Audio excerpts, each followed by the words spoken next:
se inscreva no nosso canal. É só ir ali, faz o login da tua conta, aperta lá a teclinha de se inscrever, curte o nosso vídeo, nós estamos precisando aumentar o nosso número de inscritos. E eu sei que você que está nos acompanhando gosta do nosso conteúdo, acompanha o nosso trabalho, mas às vezes esquece de se inscrever. Então quero começar pedindo para você se inscrever no nosso canal do cmdm.oficial. Quem é Alex? Quem é Alex Lima? Quem é Alex Lima? É uma pergunta leve, nome de jogador de futebol, né? Oi? Parece nome de jogador de futebol, Alex Lima. Ainda bem que eu não sou jogador, porque eu ia passar fome, né? Mas eu já vou quebrar o clima aqui de seriedade. Alex Lima não é jogador de futebol, mas descobri agora há pouco que é faixa preta de karatê. Não brinca com homem. Tá vendo? Nós temos um Cobra Kai aqui na mesa, viu, Janjinho? Pois é, você viu que legal? Karatê é muito especial pra mim também, né? É uma pergunta existencial, né? Eu acho que é uma pergunta... Acho que a gente vai passar a vida inteira tendo amadurecimento para melhorar a resposta, mas eu acho que a resposta completa é muito difícil, assim. Mas pensando na pergunta, irmão, eu acho que o Alex é uma pessoa apaixonada pela vida, assim, né? Que ama muito a Deus e procura estar perto das pessoas, assim, né? Eu venho de uma realidade dura, né? Que foi... muito cuidada pela igreja quando eu era jovenzinho, né, adolescente ainda, e aí eu lembro desse cuidado da igreja. Então foi na igreja que eu descobri o amor a Deus, o amor à vida, né, o amor às pessoas. Então eu sou um cara muito inquieto, né, inconformado com algumas coisas, né, as injustiças, por exemplo, e algumas coisas assim, mesmo não sendo perfeito. Mas eu sou esse cara apaixonado pela vida, apaixonado pelo que eu faço e que procuro estar presente quando as pessoas precisam. Eu acho que é isso, né? Para eu não perder a oportunidade, você poderia falar, que eu falo porque eu me apaixonei pela história desse rapaz. Eu falo, rapaz, você é para ser meu neto, né? Mas o dia que, nos encontros da campanha da fraternidade, que ele começou... Tinha os grupos, eu sei que ele fez uso da palavra, depois veio conversar com a gente. Eu me encantei. E depois, eu falei pro padre André, falei, nós temos que convidar essa pessoa para vir conosco, né? Quem é bom tem que estar junto com a gente. E depois, é claro, na primeira intervenção que você fez, eu lembro, no primeiro ano que você deu a formação na equipe, falando sobre o agir, você contou isso. E eu me encantei com aquilo ali. Não sei se você pode dar uma pinceladinha para nós sobre isso. Como é que foi essa acolhida que você falou da igreja por aquele momento que você está passando? Posso, irmão, imagina. É um livro aberto, assim, né? Que eu posso falar com tranquilidade, sim. Acontece que eu cresci numa região de Ribeirão, né? Na periferia, lá no Parque Ribeirão Preto. Então, a minha vida inteira praticamente foi ali, né? E quando eu tinha 13 anos de idade, hoje eu estou com 41, né? Então, para vocês terem uma ideia de... Então não serve ser neto mais não, gente. Serve. Eu já ia falar, porque eu também tenho 41 e ninguém me fala que eu sou filho. Ninguém fala, né? Tudo bem que eu tô muito mais acabado, né? Não, mas você não parece que tem 41. Não parece, obrigado. Eu irmão, também obrigado. não, parece que eu tenho 60. Vocês estão vendo, gente? Eles são generosos comigo sempre, né? E ali o que acontece? A minha família sempre foi minha mãe e meu pai, até os 13 anos, né? E meus pais vieram para foram, né, para Ribeirão Preto quando eu tinha 2 meses. Eu era um bebê, né, recém-nascido, assim. E eu nunca conheci nenhum parente meu. Então, mais tarde, com o tempo, eu fui descobrir um rompimento da família. Por quê, né? Porque o meu pai, ele começou assim das drogas, do crime, né? Então ele ficava distante de casa, minha mãe sofria muito, né? E eu via, assim, então essas cenas que a gente vê em novela, em filme, né? Das pessoas chegando em casa e tendo freezer para colocar as trouxinhas de droga para vender e os traficantes lá dentro, eu via isso dentro da minha casa. Não compreendia o que estava acontecendo, mas via. Isso, irmão, não compreendia. Eu tinha uma intuição, né? Que mais tarde eu vou interpretar como Deus agindo nesse sentido, né? Vou explicar por quê. E eu via o sofrimento da minha mãe. Então, intuitivamente, eu via o que minha mãe me puxava de lado, né? Ela me tirava um pouco daquilo para não ver. E de alguma forma eu entendia que aquilo não era muito legal, né? Peguei minha mãe chorando escondido algumas vezes, né? Então, assim, foi muito duro. Então, quando eu fiz até os 13, aos 13, meu pai é morto. Nesse contexto. Foi assassinado. Foi assassinado. Ele foi assassinado. E minha mãe sempre trabalhou muito, né? Uma pessoa muito batalhadora, mas em casa, né? No lar. Então, minha mãe vai começar a andar pelas ruas do bairro e vai começar a pegar latinha para vender, vai começar a pedir ajuda para as pessoas porque a gente não tinha amparo. Não tinha família, não tinha nada. Não tinha família, não tinha nada. O seu pai não tinha um emprego que desse uma aposentadoria, uma pensão? Nada, jamais. Meu pai, assim, de profissão, eu me lembro que ele era pedreiro. Então, ele até era conhecido, assim, ele fazia muitos trabalhos e tal, mas nos bastidores ele, né, foi para esse lado. E aí, nessas idas e vindas, assim, houve muita dificuldade, né? E aí, um dia, chegou um senhor lá em casa, né? Eu acho que é essa história que o senhor pediu para eu falar.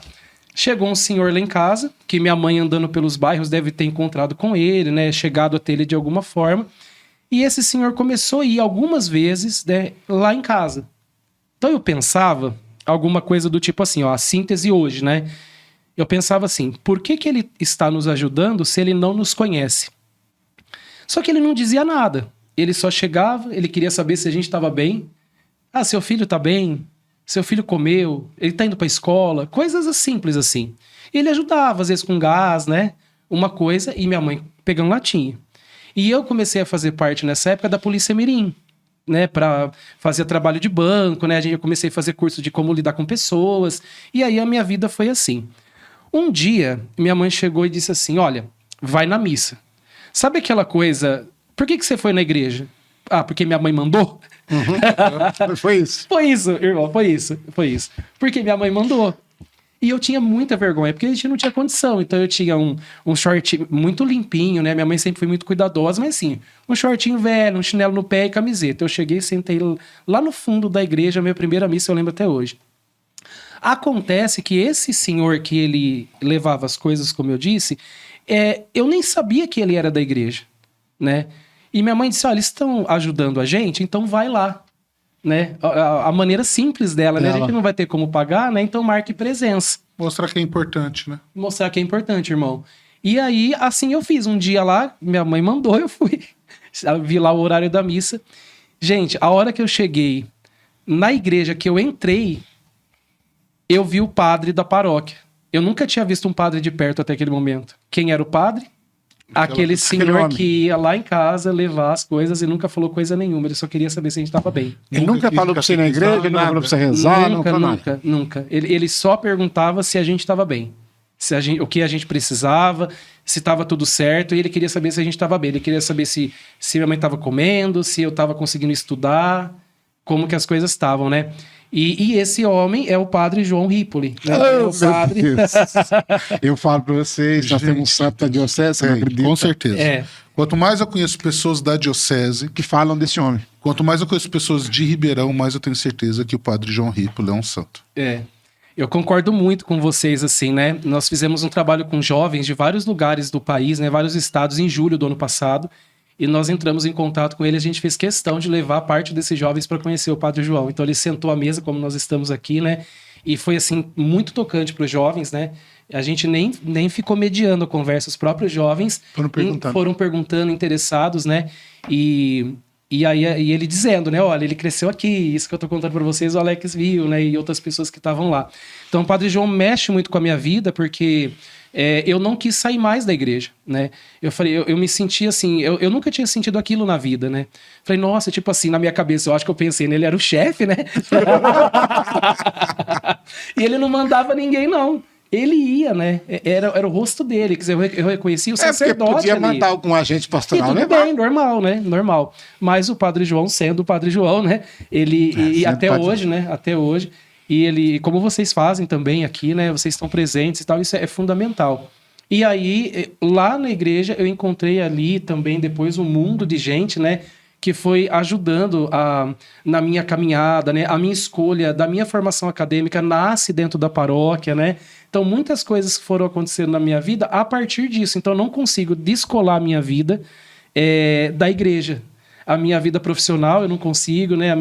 As ações, né? Dentro das minhas limitações, mas algumas ações que eu faço, eu não consigo mais desvincular desde os 13 anos, né?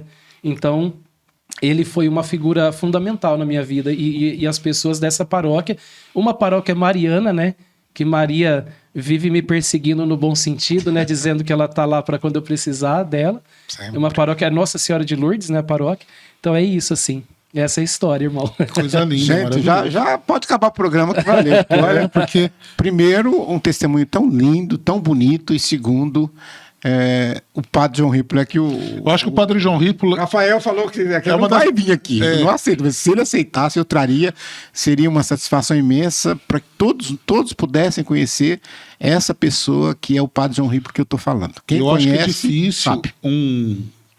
um episódio que a gente fala na Diocese que o padre João Rippler não é citado, né? Sempre. Sempre. Ele trabalhou muito nas cidades também do interior e também em Ribeirão Preto, né? Então ele tem essa influência, principalmente, né, nas pastorais sociais, né? Na Sim. pastoral carcerária, é uma apaixonada, etc. Então, realmente, eu acho que abrimos o programa com chave de ouro, porque realmente valeu ouvir tudo isso, né?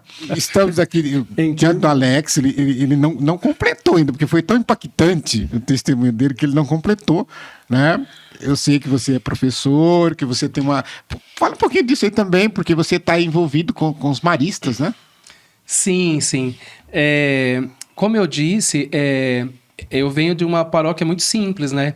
Mas com padres que acreditavam muito na gente. Então, eles davam muita formação, né? Então, eu trabalhei muito tempo na igreja com catequese. Eu fui passando por várias pastorais. E eu sempre gostei do conhecimento, assim. Só que eu não tinha condições de fazer faculdade. Então, anos depois, eu já estava com 27 anos. 10 anos depois que eu terminei o ensino médio, eu ganhei uma bolsa de estudos, né? Eu sempre quis estudar, mas não dava.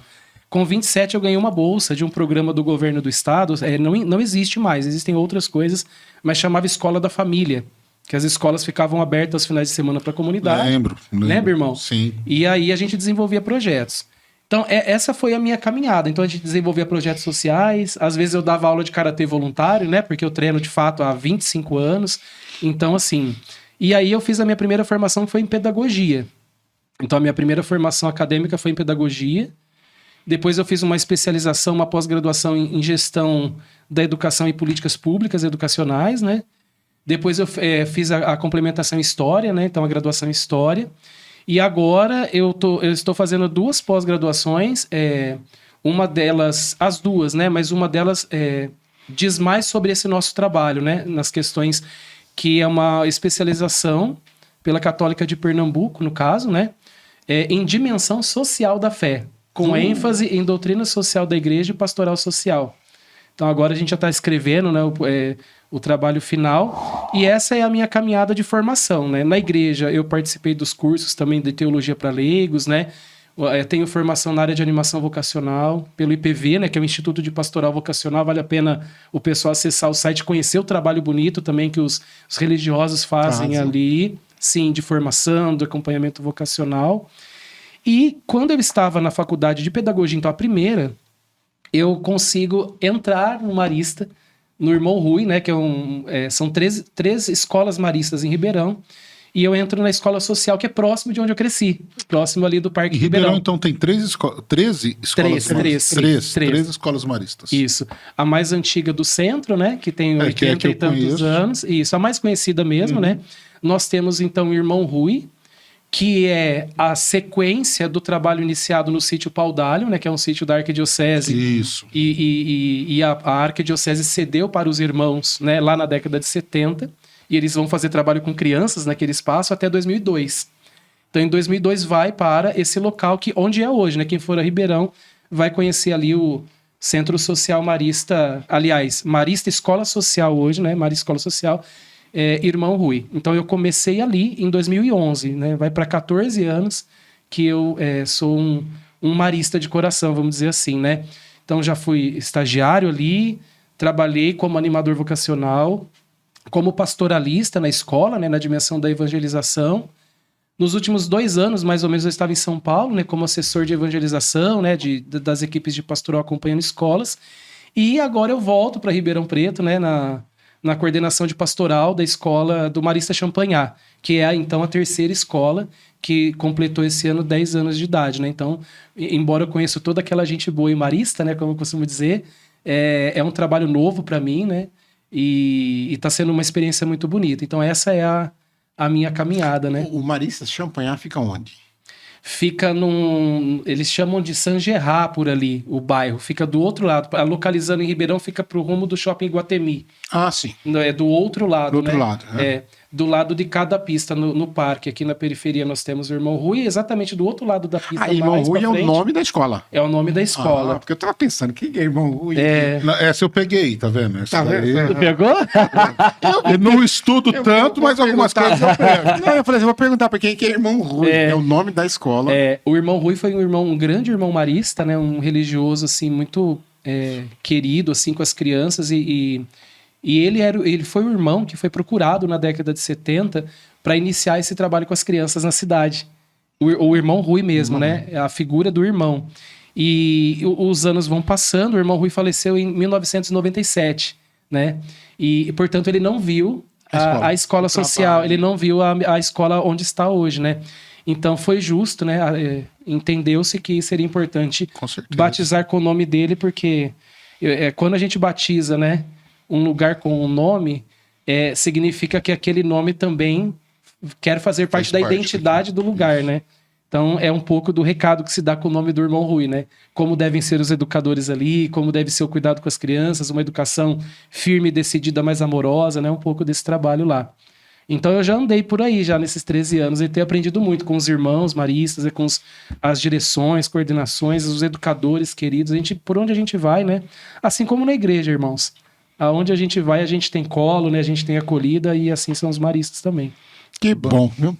Bacana, então, né? Olha, dá para fazer... É legal, porque assim, a gente discutia esse tempo atrás, eu e o Jandim, discutir no bom sentido, né? Porque para você fazer um podcast semanal, principalmente nós que estamos no interior, vamos ser sinceros, não é fácil. Porque você tem que ter gente para trazer, né? A cidade não é tão grande. A cidade não é grande, nós estamos em Batatais, tudo bem, a gente tem Franca, tem Ribeirão, mas no interior não é fácil. E a gente falava muito assim, a gente não pode deixar morrer, não pode deixar sem convidado, não pode deixar sem assuntos. E eu fico muito satisfeito que a gente traz um convidado, aí já vai surgindo 3 pautas para trazer. Então eu vou ficando tranquilo. Porque eu falo assim, não, beleza, já dá para convidar para isso. Por isso que eu fico com o caderninho aqui na mão e a caneta. O pessoal não vai mais vezes já falou, tal assunto. Depois eu vou lá na nossa agenda e vou organizando. Mas é muito organizar por assuntos e depois escolher as pessoas. Exatamente. Mas é isso.